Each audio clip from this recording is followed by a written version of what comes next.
Thank you. So I want to contrast that with kind of a second vibe that obviously I picked up and you all are aware of, which is kind of the very difficult collective situation we are in. And that's also a very important piece of context that shows and that manifests in all the conversations. So that contrast, right, is very interesting. Kind of the challenging collective conditions we find ourselves in on many levels, on a global level, on national and so on and so forth. But then also kind of this, it feels like kind of a beginning of significance. Like a very young, like an early morning feeling of something that you don't know what it is, but something is there, waiting. So it's, I pick both of these things up and just want to draw our attention to that.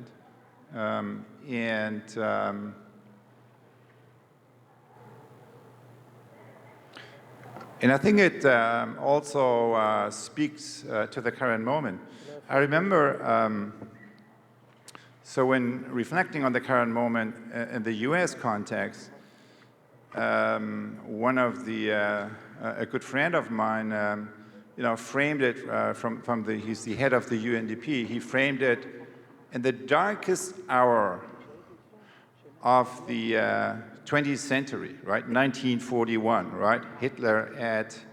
In Hitler Germany, at the height of its extension and power, that was when the post-war multilateral system that was born after the war was envisioned.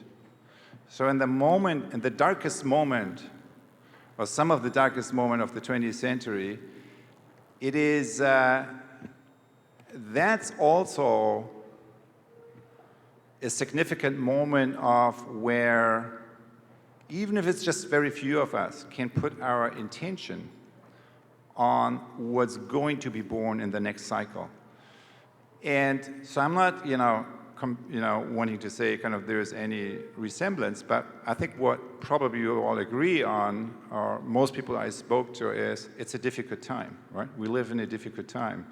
In a difficult time where something is ending, we know kind of certain things, ways of operating that are not sustainable, they're about to end, and something else is beginning to be born. We know, and that's basically what this image is, right? We know a lot about what's ending if you picture ourselves on the left-hand side here, but a lot of, what we know a lot less about is what's on the other side of the abyss. What is it that's actually about to be born?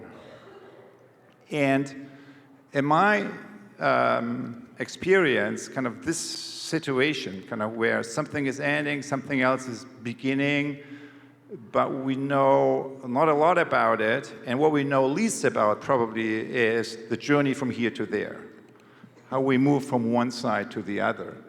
And what presencing and theory U basically suggests is that it's the journey kind of from one to the other is both an outer journey but also an inner journey.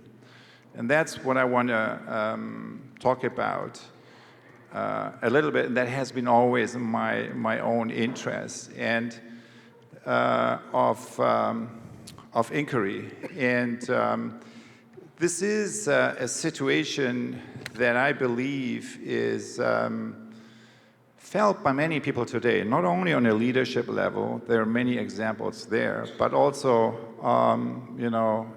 across societies, across countries, in the G20 countries, 3 out of, about 3 out of 4 people are in support of transforming our current economic system to better address environmental and inequality issues. So many people feel kind of what's the way we operate today is not what's getting us to the other side, but how to get there. That's often very much in question, and that's what I want to focus on. So I came to MIT, I mentioned that in the conversation with Roni this morning, some 28 years ago, in order to really join the systems thinking and organizational learning group, right? How to deal with change in a way that's not just addressing surface issues, but is addressing kind of the deeper root issues that we are dealing with. And when you look at systems, large systems today, then this is what we see. We collectively create results that no one wants. Or we could say that almost no one wants. And what are examples of that? What are, and you all have seen this kind of iceberg model many times. Examples, of course, are the ecological divide or the environmental issues that we, have been discussing for so many years. The number there, of course, is 1.75. We use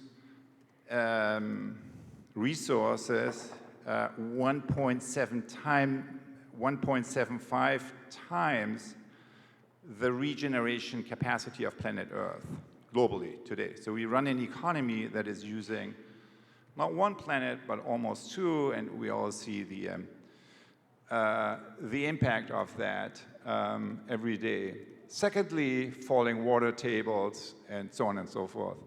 Then there is the social divide, of course, the number here, and the various forms of the social divide, right? We talked about polarization, but then there are many other inequality, there are many other dimensions of that. The number here, or one of the numbers, 1.5, that's the 10 richest people on Earth had a net worth of combined $700 billion at the beginning of COVID. 2 years later, that grew by another, that more than doubled by another 800 billion, so to 1.5. So in a time where we can't find the money to, address over the last 2 years, the growing needs of those who are living at or below the existential minimum, we do find ways of doubling the net worth of those who already have maybe more than what's really needed. So that's number two. We know all about that. I think the third one is the one that has the least public attention. And that, the number here, that has to do not with a disconnect between self and nature or self and other, but self and self, between who I am today and who I could be tomorrow. And if those two selves, my small s self, my current self, and my capital S self, kind of who I could be tomorrow, kind of my highest future possibility, if those two selves are not connected, I feel symptoms of burnout, of maybe anxiety, or even, in a more extreme version, it can of depression or of hopelessness. Basically, things that get into the way to access my true deeper sources of creativity, of who I could be. And the number here, 44% of US high school students, according to a recent study, report about extreme levels of hopelessness. anxiety and depression. So that number a few years back was in the 20s, and then it rose to the 30s. And yes, this is COVID, right? Part of that, that's a COVID peak probably. But any number there that's in the double digits is totally unacceptable. And yet, that's kind of what we collectively create. So no person on earth, I believe, gets up in the morning, looks into the mirror and says, okay, today I want to destroy more of the planet, inflict more damage on other people and onto myself. No one does that. Yet collectively, we operate systems that add up to that. And that's the meaning of 1.75, 1.5, and 44. So systems thinking, then, is the question, why? Why is it actually that even though kind of most of us, arrive with the best intentions, we somehow collectively add up with patterns resulting that?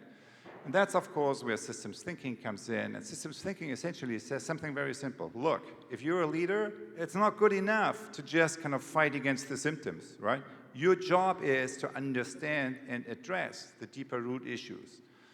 And the three terms you see there below the waterline essentially is capturing the evolution of systems thinking and the differentiation over the past few decades, right? From structures to paradigms of thought to the deeper sources from that we operate. And so Catherine and our colleague at MIT, Peter Senge, and I, so the current version of systems thinking that basically includes all these levels, we refer to that as awareness-based systems change. And it can be summarized with the four following simple principles. Number one, you cannot understand a system unless you change it.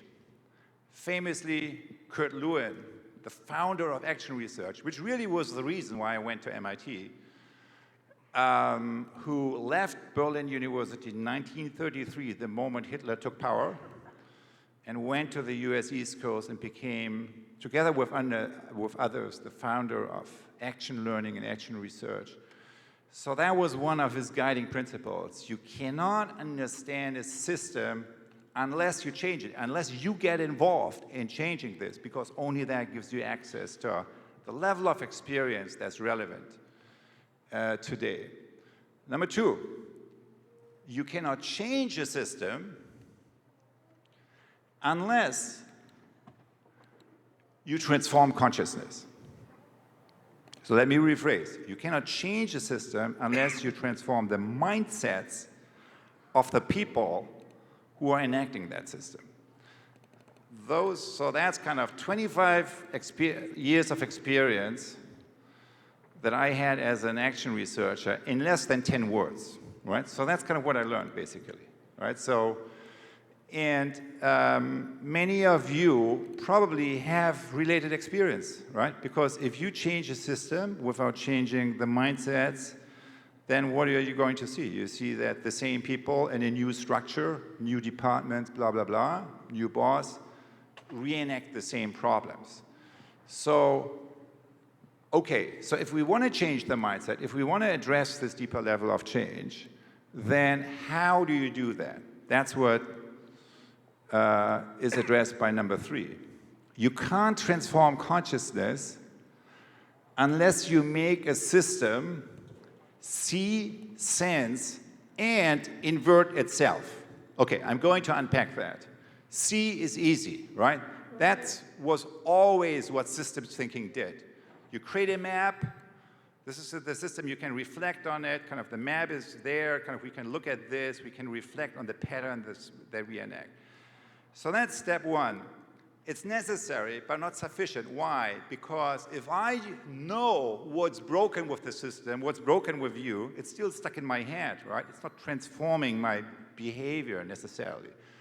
So that's where the sensing comes in. And that's where the arts come in. And that's because if I'm not feeling let's say, the other side, the pain that happens on the other side of a, say, social divide, I am, on the privileged side, very unlikely to really do something that is addressing that situation. So what we learned really also in company teams and so on, if you want to unlock not just individual but collective creativity, you need to make people, you need to address that level of sensing together, right? Sensing and sense-making a situation together. And that's where a lot of the social art practices come in. But then there's a third word that I'm sure is confusing at this point, invert. What do we mean with invert? Something very simple. It's the realization that in order to change stuff out there, I need to first change something in here. In other words, that the inner and the outer are not separate. Mind and world are not separate. So that means I have an invisible agency in how I listen, how I pay attention, and so on. And many of you this morning talked about that, and many of us. So those are the first three. And the fourth one is you can't lead systems transformation unless you sense and actualize the emerging future. I could also say maybe something more simple. You can't lead systems transformation unless you sense and embody. You need to sense the future, and then you need to embody, to some degree, what it is. So the word leadership, basically, the word root of the English word leadership, light, the Indo-European word root, it means this. Stepping forth. You step forth from one world that you know very well into another one that you don't know and that only comes into being if you have the courage to put your foot into the territory of the unknown. It's kind of that movement what leadership really is. And sensing, so it means you need to, as a leader, if you want to make this move, you need to sense into that because the future shows up often first as an ambiguous feeling, right? It's not fully processed yet. And so the sensing and embodying is a very important capacity that particularly in moments of disruption where we know what's broken, but we don't know yet what's emerging, and yet we need to make leadership decisions. We need to guide our next steps. So what have we learned about how to do it? The first thing that I learned in working with practitioners, and I mean, in listening, but also working with practitioners is this. And this is kind of that there is an invisible dimension to leadership that often is under-acknowledged and under-recognized. And one of the interviewees of my first interview series, the CEO of Hanover Insurance, Bill O'Brien, summarized his many years of leading transformational change with that sentence. The success of an intervention depends on the interior condition of the intervener. So the success of what I do as a change maker depends on the inner place from that I operate. And I've heard that in different versions, many ways. One of the more recent one is Christiana Figueres. In my view, probably one of the most inspiring leaders on this planet right now, or over the past few years, the driving force that brought together the Paris Agreement in 2015. She took over after the collapse from Copenhagen and was really in a situation of extreme hopelessness and a lot of antagonistic forces against even making any climate-related global arrangement at all. She spearheaded that very unlikely success. And only last year she came out with some of her deeper leadership principles, which have to do with inner transformation. She basically said, the victim mindset I found outside of myself, I first had to transform within myself, because on a personal level, that was exactly what she also had experienced. So she realized the situation she wanted to transform outside, she first needed to transform inside in order to be effective in that situation. So what is that? So when I heard that, depends on the inner condition of the intervener. What is that inner condition? Today, I would summarize this interior condition with those three terms: open mind, open heart, open will. And what these capacities do, or these inner instruments of knowing, you could say, is they move us out of downloading. They move us out of same old, same old. An open mind really means to stop, right? Speaking to our title today, it's to stop and to look with fresh eyes. Open heart really means this deep dive. I love the image kind of the deep dive, right? Underwater, the new world that's opening up. And really empathizing. And in a company, it means something very simple. Look at a situation through the eyes of your stakeholders, right? Not from your own angle, but what does it look like and feel like from them? And then open will basically is the capacity to let go and let come. Now, let go of everything? No, not of everything. Letting go of everything that is not essential, in order to create space for something new that is maybe wanting to emerge. So I told the fire story this morning. We heard other example. And of course, that resonates on maybe on other levels. Basically, I would say that's the deeper territory of leadership. Now, but if we look around, particularly, let's say, I talk from the Western US context perspective, what have we seen over the past few years? Well, here's what we have seen. Pretty much the exact opposite of everything I have been talking about so far, which is not the opening of the mind, heart, will, but a freeze reaction of the mind, heart, will, aka ignorance, hate, and fear, an amplification of that.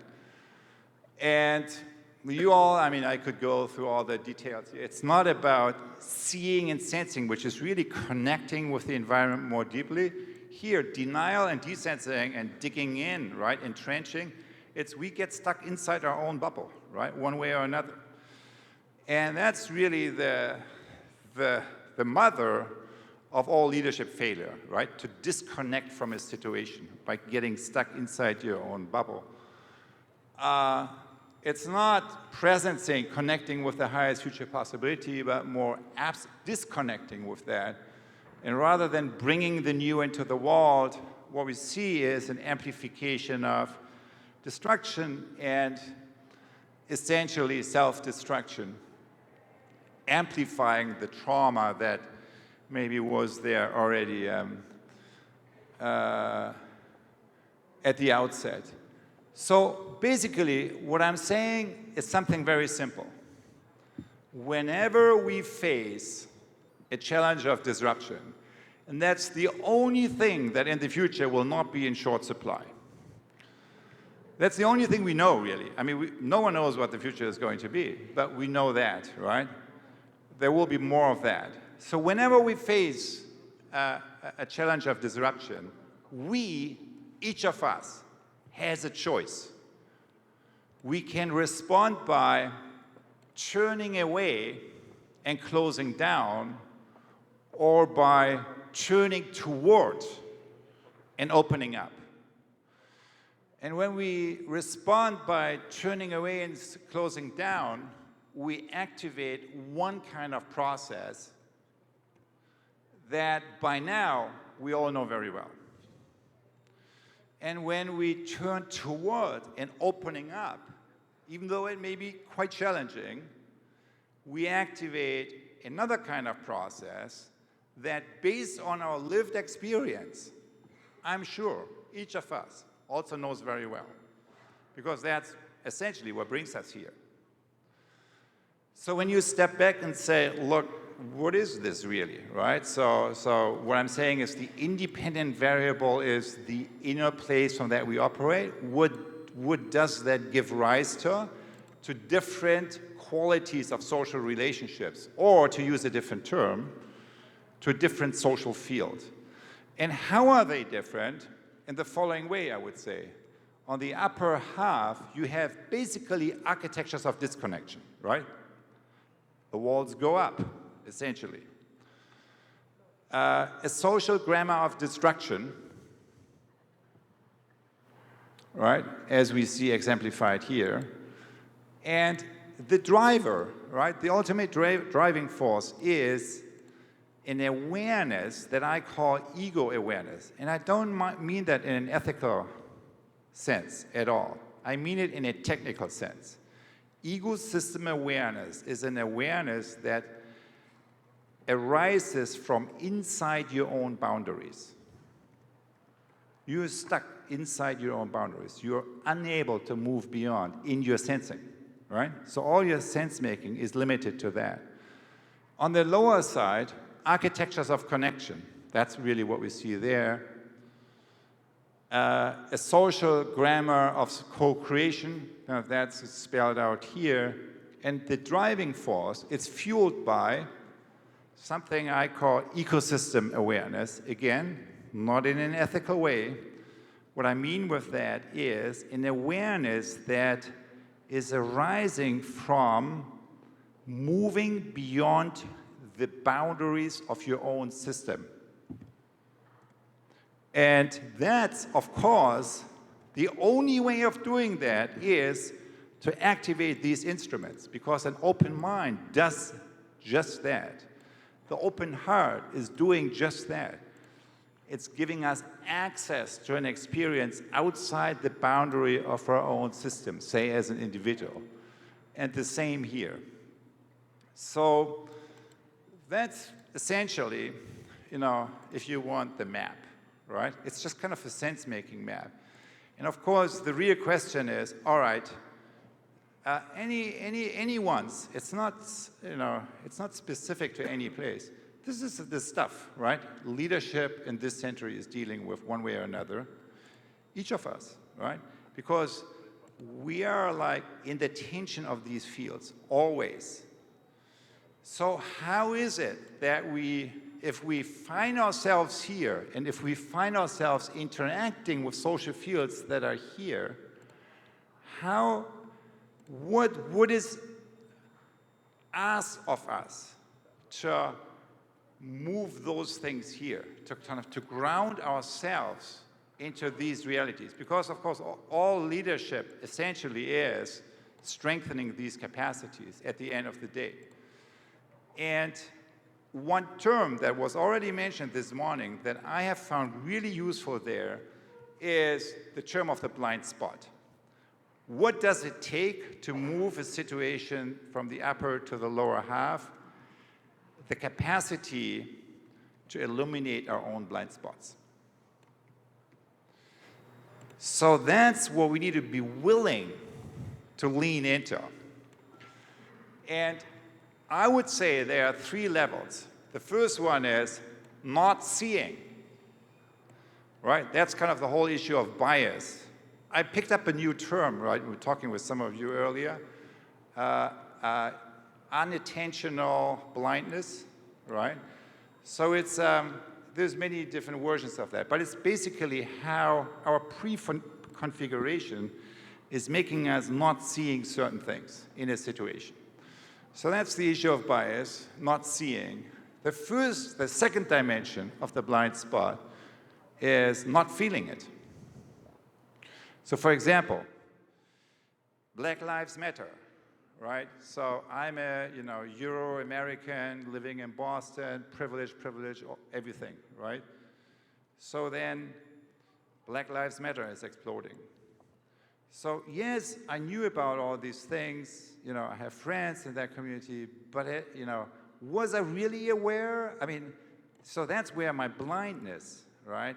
The continuity of the slave patrols to today's police force, and there was a lot I didn't pay attention to before. So that's the not seeing. The not feeling is, okay, I know about it, but do I really feel it here? No, it's stuck here, right? It's, yeah, I learned that in school and so on. And so when we all saw the George Floyd video, the clip, the 8-minute and something, kind of, no one who isn't entirely dead was not crying, right? So, okay, so that's opening up that dimension. But that, okay, I see it, I feel it, I sense it. Now, what's the third one? Apathy, right? Yes, I cried. Yes, I know. Still, I'm doing nothing. So that's, those are like, that's the blind spot on the level of will, taking action. And so to address these three levels, we need to access our not knowing, right? We need to actively lean into our not knowing, even though it may be challenging. We need, on the level of feeling, we need to access our discomfort. Because obviously, particularly in a leadership situation, the issues you are going to face, right, if you inquire the blind spot, are uncomfortable. Well, am I just stuck in my own comfort zone, kind of, and that's my boundary, or do I have the capacity as a leader to actively lean into that before, a few years later, it may be exploding in my face anyway, right? In a more proactive way. That's a skill. And the third one is access your letting go, your capacity to let go. I could also say access your vulnerability, right? To open up kind of on a more existential level. So that's basically, I would say, that's kind of a sense-making map right here, right? That's the stuff we need. It's difficult, right? It's easy to draw up. It's difficult to do, but that's the stuff that's coming our way. It's not limited to any one country. And so I want to read, so if we really illuminate these levels, what does that really look like? And I want to give you an example. So what's kind of the type of operating that we have as change makers, as leaders, when we try to address these three blind spots, when we try to really open up on all these levels? And a wonderful example that I'm actually citing in this Essentials book, and that has inspired me a great way, and that I believe is a very precise language of describing what it takes, the inner stance it takes, is from, of course, Martin Buber. And I just want to read that. So he writes, it's from I and Thou. So let's just bring that quote, which of course is a translation from the German, into the 21st century. Let's just say she must sacrifice her unfree will that is controlled by things and instincts to her grand will that quits defined for destined being. So basically, kind of, he makes a distinction, two types of will, and then there is a grand will, a capital W will, if you want, kind of. Okay, so that's kind of how he framed that. But the main thing is coming now. Then, so he now describes how you operate when you do that. Then she intervenes no more, but at the same time, she does not let things merely happen. And you recognize that? So often, the problem we see is people choose between overly intervening and disengaging. right? What he says is, no, it's kind of in between. So he intervenes no more, but at the same time, he does not let things merely happen. So it's kind of a holding of the space, right? That would be a current day term to use for that. She listens to what is emerging from herself, to the cause of being in the world, not in order to be supported by it, but in order to bring it to reality as it desires. There's no better description of ecosystem awareness than this. So let me read the final sentence again, which really sums that up, right? Kind of this leaning in and yet not intervening. She listens to what is emerging from herself, to the cause of being in the world, not in order to be supported by it, but in order to bring it to reality as it desires. So you engage, but you don't intervene. You lean in, and as you do that, so your attention is towards what you are leaning into, okay? But at the same time, it's a dual attention, he describes. At the same time, you attend to what's emerging from yourself, from the opening of the mind, the heart, the will. So then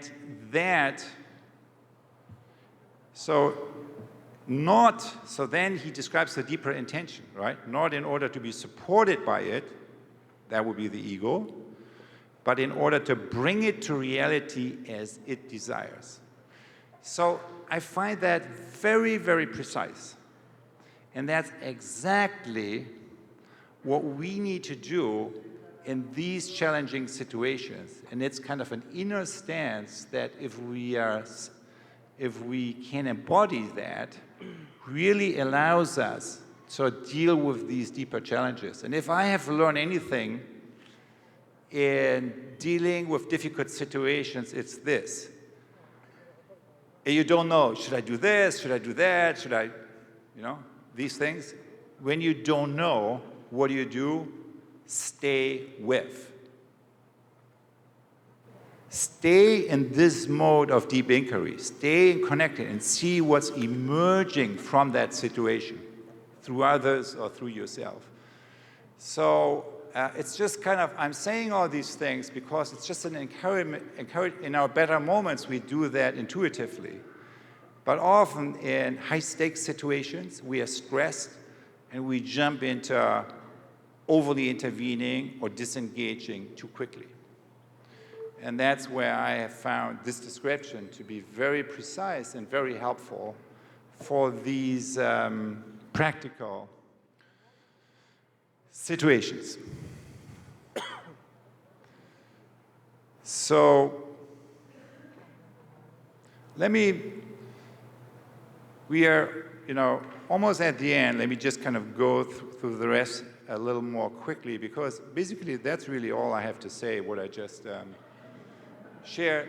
So that's the situation we face. And I basically said, what does it take to address, as leaders, as change makers, these new situations? And I said, what it takes is a method, a journey, a process. And the essence of that process is to access these deeper capacities. And one way of thinking about that is that it is rewiring, right, how our awareness works from inside out, right? I am here, I'm watching the system out there, to this, adding to that, this perspective, that we begin to see the system in a way that is including ourselves. And the only way of doing that is through the eyes of others. So that's kind of why the listening is at the root of everything. And if we can't do this, we are not really equipped to deal with the deeper challenges that we face in many situations today. What does that look like in real life? So this is like the leadership team of one of the biggest fintech companies in the world, and more than 700 million customers. So they went on a listening journey. They basically took a week and said, okay. And I know kind of there is encounter, right? We have a great initiative here, listening journey into the challenging space here. So it's basically what we did there, right? Take a week, listen, map the entire stakeholder system, 15 people. So it was the challenge of globalization. 15 people went in Southeast Asia to country A, 15 to country B. They were listening to everyone, from the regulators, customers, partners, to the unbanked people with no access to financial services, just to sense the system from all these different angles. Then they came back together in Singapore to make sense kind of from these two countries. And the entire conversation was transformed that they had with each other. Because suddenly they began to see not themselves, I have department A, you have department, and this is why we hate each other, or kind of shared resource conflicts or something. But they started to see their own work from a much bigger perspective, which is the impact we have on the bigger ecosystem. And the conversation was a lot more co-creative, a lot more dialogic, a lot more generative than what they did before.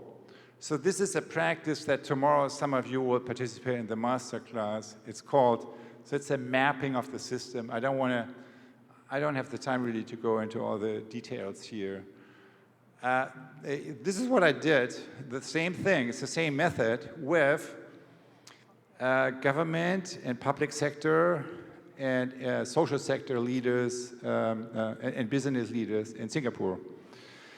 It was interesting. I'm not going to into any details of the debrief here, but yes, we have done that also in very conventional organizations, kind of that are very much siloed, right? Because to realize any of the SDGs, of course, we need to work across the silos that currently structure that organization. We also brought that to scale, but we did a lot of online stuff. More than 200,000 people took ULab and so on. I talked to a number of you here who did that, 1x, 2x. But what we now try to add to what we believe is that the future of online is offline. So there we need we need this digital backbone for all the access reasons and democratizing access, but we really need new quality of spaces. So this is something that we prototyped a few months back. That was in November in Bali for the Southeast Asia region and Asia Pacific to some degree. And we are thinking of doing that in all the major regions of the world over the next few years. So let me jump over this one. I'm sorry, I'm just getting signage. This is, so we are at the end. The main idea of this is that from a systems view, what we see across all sectors is basically the same development, that we need to upgrade the operating system from the old way, which is input and authority-centric or output and efficiency-centric, or user-centric, which is already more evolved, 3.0, to something that we call regenerative and ecosystem-centric. I'm not going in that. Most of the things that hold us back today is that we face, if you want, 4.0 challenges, but our response mechanisms are stuck in 1.0 and 2.0, maybe sometimes 3.0. So to address the challenges that we face, which are essentially about planetary healing and civilizational regeneration, what I believe what we need to do is this: shifting social fields from toxic or just transactional to co-creative and generative. And to do that, to shift the quality of relationships in the stakeholder systems, be that local, in a city, or be that in other place-based communities or larger communities like in the Paris Agreement, to do that, to be successful in any kind of behavioral change, what is the one thing we learned in 70 years of change management? It's this: you cannot do it without a support structure. That's the leader's job. That's kind of the society's job. That's what gives you the leverage to strengthen the lower half of the cycle, right? You need a support structure. Otherwise, you're just sucked back into the old system. And our working title for that is Youth School for Transformation. You can call it, of course, it has many different names. It will not be just one thing, right? It will be a network of institutions that are doing these kind of work. But what it does is, essentially, what it needs to do is to democratize access to the methods and tools for awareness-based systems change and to build the collective capacity for upgrading our operating systems towards ecosystem awareness and regeneration, or 4.0. So that's, I believe, that's my sense-making of what brings us together here, to build these distributed spaces. It's not just methods and tools, it's also spaces that allow us to strengthen these deeper capacities that we have been describing throughout the day in so many different ways. Thank you very much.